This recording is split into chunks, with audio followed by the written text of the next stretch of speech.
Friends, how are you all. हम हमारे banking वाले टेस्ट का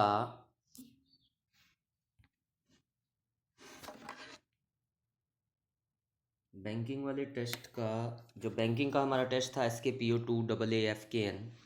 आज हम इस टेस्ट का ना पैराजंबल डिस्कस करेंगे। इसका पैराजंबल बहुत इजी था, लेकिन मैक्सिमम स्टूडेंट्स का ये पैराजंबल गलत हो गया। ठीक है, तो इस पैराजंबल को डिस्कस करते हुए हम ये चीज़ देखेंगे कि पैराजंबल को सॉल्व कैसे करना है। ठीक है, ये पैराजंबल डिस्कस करते हैं साथ में और देखते हैं कि क्या करें, कैसे करें कि हमारा पैराजंबल जो हो वो ठीक हो। ठीक है, हमारे साथ प्रॉब्लम यही आ रही है कि हमारा पैराजंबल जो है ना वो गलत हो जाता है।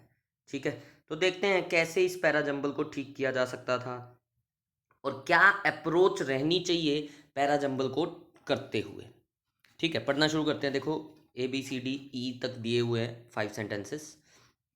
पढ़ते हैं। देखो, कह रहे the policy makers in most of the developing economies. The policy makers, देखो, पैराजंबल हो, क्लोज टेस्ट हो, रीडिंग कॉम्प्रीहेंशन हो, हर जगह जो चीज़ काम करती है वो करती है आपकी अंडरस्टैंडिंग। तो सबसे पहले तो आप समझो कि सामने वाला आपको कहना क्या चाह रहा है। अगर सामने वाले की बात समझ में आ गई तब आप बहुत इजीली कर ले जाओगे। बात ही समझ में नहीं आई तो सिर के ऊपर से सब जाएगा और नेगेटिव मार्क्स आ जाएंगे। ठीक है, तो ध्यान से देखना है। कह रहे the policy makers in most of the developing economies recognise this importance and have been implementing a host of programmes. देखो, ए होस्ट ऑफ का मतलब होता है मैनी। ये जो लिखा है ए होस्ट ऑफ, इसका मीनिंग हो जाता है मैनी। ठीक है ना, तो a host of programmes means many programmes and measures to achieve rural development and objective. कह रहे हैं the policy makers in most of the developing economies. कह रहे हैं पॉलिसी मेकर्स जो हैं डेवलपिंग इकोनॉमीज में रिकॉग्नाइज दिस इम्पोर्टेंस। इस दिस के ऊपर थोड़ा सा ध्यान दो। क्या कह रहा है? Recognise this importance. यार, ये जो दिस है ये किसी ना किसी इंपॉर्टेंस को डिनोट कर रहा है। अगर ये दिस किसी इंपॉर्टेंस को डिनोट कर रहा है तो मुझे ये पता होना चाहिए कि किस चीज की इंपॉर्टेंस, तभी तो मैं दिस लिखूंगा। It means a can't be the first sentence.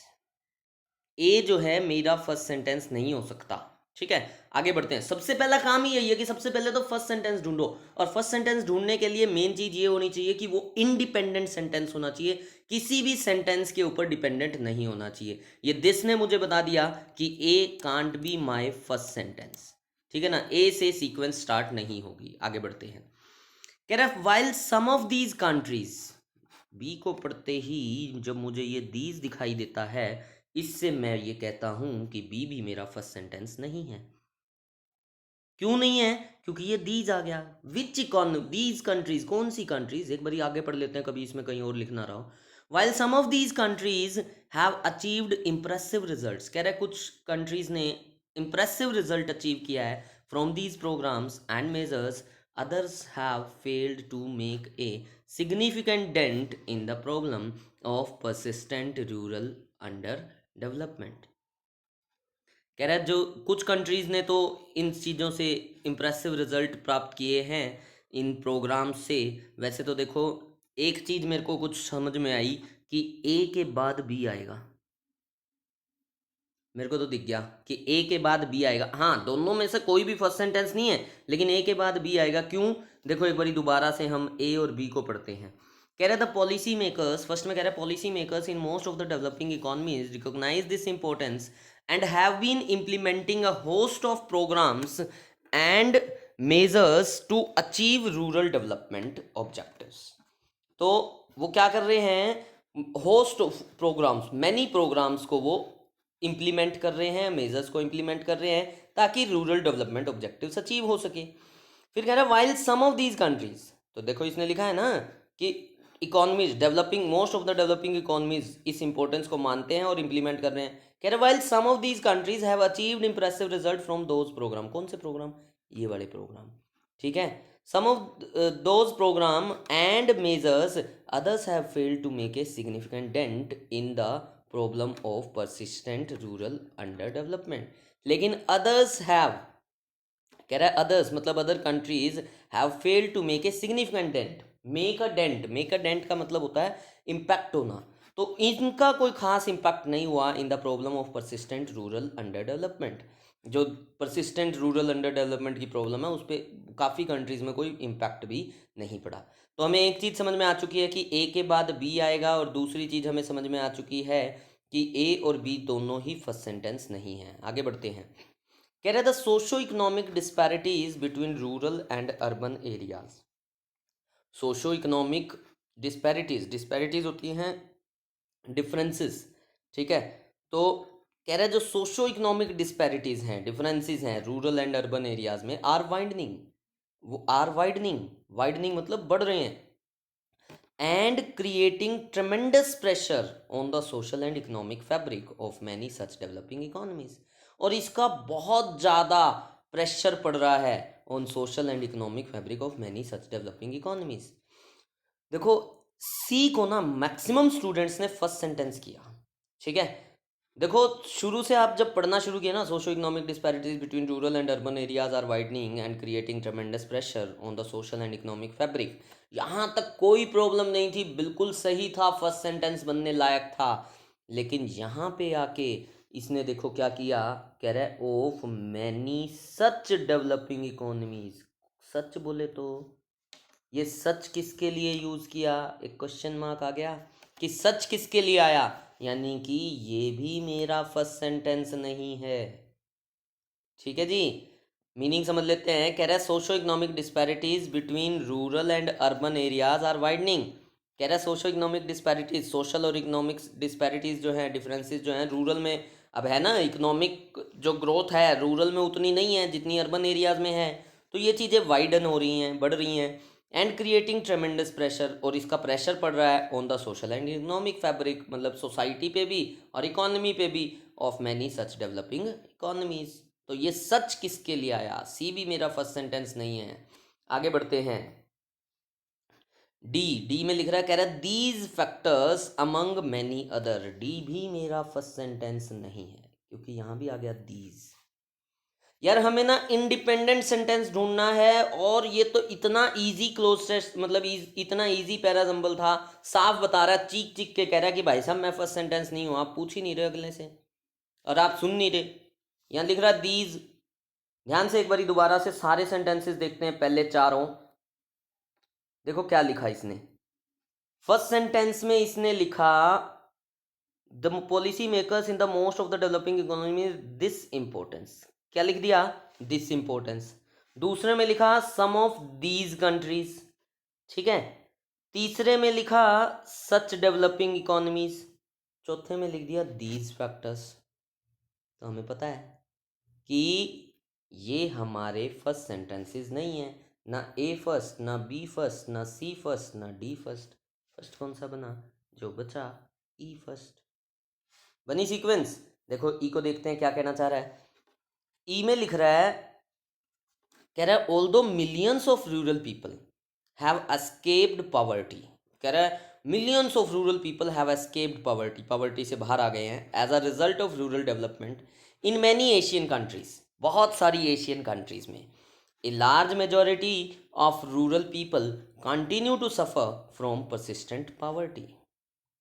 कह रहा है बहुत सारी एशियन कंट्रीज़ में बहुत सारे लोग रूरल डेवलपमेंट के चक्कर में पॉवर्टी से बाहर आ गए हैं, लेकिन फिर भी a large majority of rural people continue to suffer from persistent poverty. तो हमारा जो फर्स्ट सेंटेंस बन गया वो बन गया ई। तो फर्स्ट सेंटेंस जो बना वो कौन सा बन गया, ई, ठीक है। अब देखो ई के अंदर, अच्छा हमने ए और बी को ऑलरेडी एक साथ बना दिया था, है ना, ए और बी को हमने ऑलरेडी एक साथ बना दिया था। ई के अंदर देखो क्या कह रहा है, millions of rural people have escaped poverty. कह रहा है पॉवर्टी से बच गए हैं एशियन कंट्रीज में, ठीक है, लेकिन बहुत सारे लोग आज भी परसिस्टेंट पॉवर्टी से सफ़र कर रहे हैं। अब सी को एक बार दोबारा से देखो, कह रहे the socio economic disparities between rural and urban areas are widening and creating tremendous pressure on the social and economic fabric of many such developing countries. Such developing economies, such developing economies किसके लिए आया? इन्हीं Asian countries के लिए। तो मुझे पता लगता है साफ कि ई के बाद मुझे सी चाहिए, ई के बाद मुझे क्या चाहिए? सी चाहिए। ठीक है, अब देखो डी को, कह रहे these factors among many other tend to highlight the importance of rural development. भाई सोशो इकोनॉमिक डिस्पैरिटीज आ रही हैं रूरल में भी और अर्बन में भी, तो ये जो डिस्पैरिटीज हैं, ये जो फैक्टर्स हैं among many other tend to highlight the importance of rural development. तो इससे पता लगता है कि रूरल डेवलपमेंट की क्या है? इम्पोर्टेंस है। ठीक है, और एक बारी ए और बी को दोबारा पढ़ते हैं। कह रहा है the policy makers in most of the developing recognize this importance. देखो डी के अंदर क्या लिख रहा था? हाईलाइट द इम्पोर्टेंस, और ए में लिख रहा है दिस इम्पोर्टेंस। तो साफ बन गया ये तो हमारी सीक्वेंस। हमने अभी बनाया था कि ई के बाद सी आया, सी के बाद डी आया, डी के बाद ए आया और फिर बी आया। ई सी डी ए बी, कुछ था ही नहीं यार इसमें। दोबारा एक बारी दोबारा से थोड़ा थोड़ा दोबारा देखते हैं। देखो क्या लिख रहा था, फर्स्ट सेंटेंस में कह रहा था कि दिस इम्पोर्टेंस, इसीलिए ये फर्स्ट नहीं हुआ। दूसरे में कह रहा था सम ऑफ दीज कंट्रीज, ये भी फर्स्ट नहीं हुआ। The socio economic disparities between rural and urban areas are winding, ये सच डेवलपिंग इकोनॉमीज, इसलिए ये भी फर्स्ट नहीं हुआ। तो पहले तीन फर्स्ट नहीं हुए। डी में साफ दे रहा है दीज फैक्टर्स, ये भी फर्स्ट नहीं हुआ। ठीक है, तो फर्स्ट कौन सा बना? ई। ई हमारा क्या बन गया? फर्स्ट।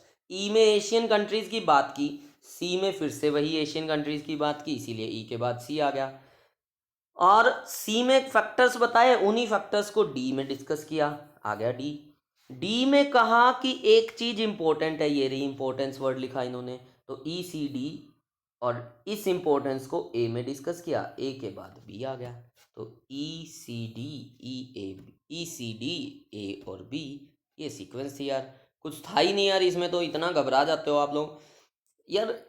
डेली अगर आप रीडिंग कर रहे हो ना, तो आपको घबराने की ज़रूरत नहीं होती, मैं आपको साफ बता रहा हूँ। थोड़ा सा ना आप लोग ना टेस्ट देते हुए, मैंने कई बार नोटिस किया है स्टूडेंट्स को कि टेस्ट देते हुए ना आप लोग थोड़ा सा टेंशन ले रहे होते हो। टेंशन किस बात की लेते हो यार? क्या होगा? ज़्यादा से ज़्यादा कम नंबर आ जाएंगे, फर्क पड़ता है क्या? क्या फर्क पड़ता है?